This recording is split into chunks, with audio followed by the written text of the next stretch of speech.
watching tonight in Columbus, Ohio. Republicans waited a whole week to offer an official response to President Obama's jobs bill.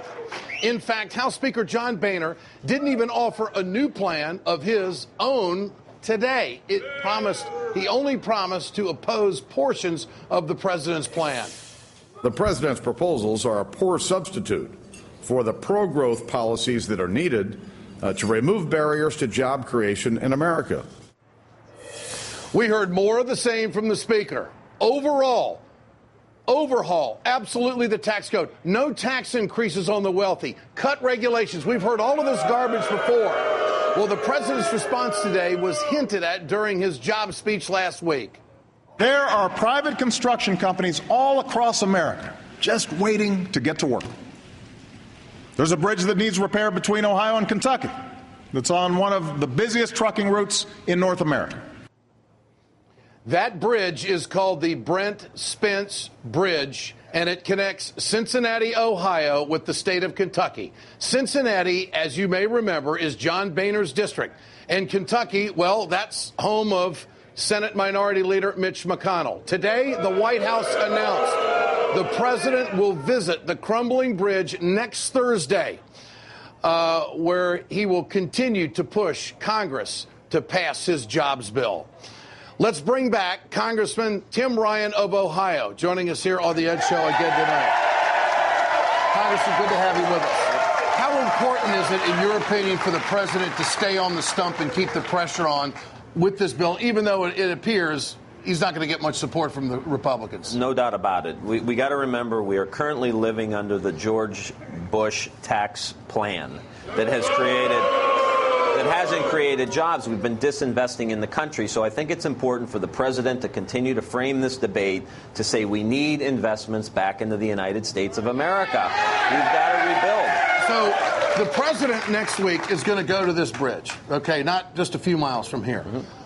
He's going to illustrate how Republicans are not willing to invest. Is this going to be effective? How do you think this is going to be received? I think it's going to pin them as really extreme. I mean, you think about Teddy Roosevelt with the Panama Canal. You think about Eisenhower with the Interstate Highway. You think about Richard Nixon with community development block grants. Republicans historically have invested into the United States of America, primarily with infrastructure. So for the Tea Party now to be so extreme that there isn't any investment that we could make into the United States that's going to help us, I think shows how extreme they are. So for him to come out with a balanced plan that has tax cuts primarily for middle-class people, incentives for business, and investment, and them to say we're only going to be for the one side of the tax ledger, pitches them as really extreme. Now, in the other chamber, the Senate, Senator Hagan today didn't really embrace this jobs bill, and neither did Joe Manchin from West Virginia.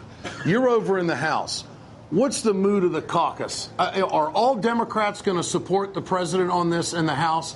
Because if some fall by the wayside and don't give the president this card and this support when you know where the Republicans are going to be, this is going to make it a heavy lift. In the meantime, the president said last week, hey, this economy, these people can't wait another 14 months. How important is it for the Democrats to stick together on this and support the president? I think it's critical for us to be united on this. Like you said, they're probably not going to bring this specific bill up, but we need to be united about a comprehensive plan for how we're going to rebuild the United States of America. And this is a part of that needs to get done.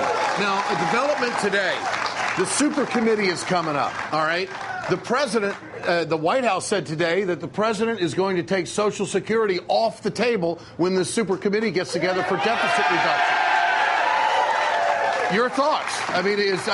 We keep hearing the word reform. This is the new word that I hate, reform, because reform means cuts. Got it? All right. So, how important is it that he take it off the table? I think it's critical because these folks here who are already getting their pensions cut and the police fire and everyone we've already talked about, now in addition to that, oh, by the way, when you go get your Social Security, it's not going to be what you thought it was going to be when you planned on retiring. So Social Security got to be off the table, and the Medicare privatization needs to be off the table. Too, amen to these that. Folks will have to pay another $6,000 out of pocket.